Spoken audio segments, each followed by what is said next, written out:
West బెంగాల్లో ఒక trainee డాక్టర్ని తను వర్క్ చేస్తున్న హాస్పిటల్లోనే ఆన్ డ్యూటీలో ఉన్నప్పుడే అతి దారుణంగా రేప్ చేసి చంపేశారు. అది మళ్ళీ ఎలా చిత్రీకరించారు అంటే తను సూసైడ్ చేసుకుందని చెప్పి తన పేరెంట్స్కి సూసైడ్ చేసుకుంది అని ఇన్ఫార్మ్ చేశారు. తను ఉన్న కండిషన్, తను ఉన్న సిచ్యువేషన్ని చూస్తే అది ఎవరూ సూసైడ్ అనరు. తన నోస్ నుండి బ్లీడింగ్, ఐస్ నుండి బ్లీడింగ్, మౌత్ నుండి బ్లీడింగ్, ప్రైవేట్ పార్ట్స్ నుండి బ్లీడింగ్, కాళ్ళు విరిగిపోయి, థైరాయిడ్ బోన్ ఫ్రాక్చర్ అయిపోయి, తను ఉన్న సిచ్యువేషన్, తను అనుభవించిన పెయిన్ తలుచుకుంటే ఇప్పటికీ గూస్ బంప్స్ వస్తాయి. ప్రతి ఒక్కరికి కళ్ళల్లో నీళ్ళు అనేది ఆగదు.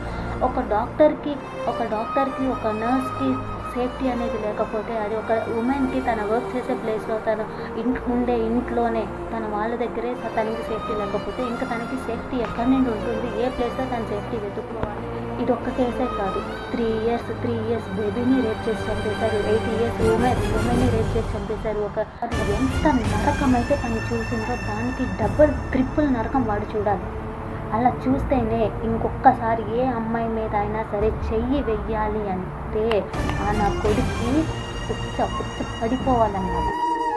ఆడదంటే వాడి బాత్రూంలో గోడ మీద ఉండే బొమ్మ కాదు, వాడిని కనిపించిన అమ్మ కూడా.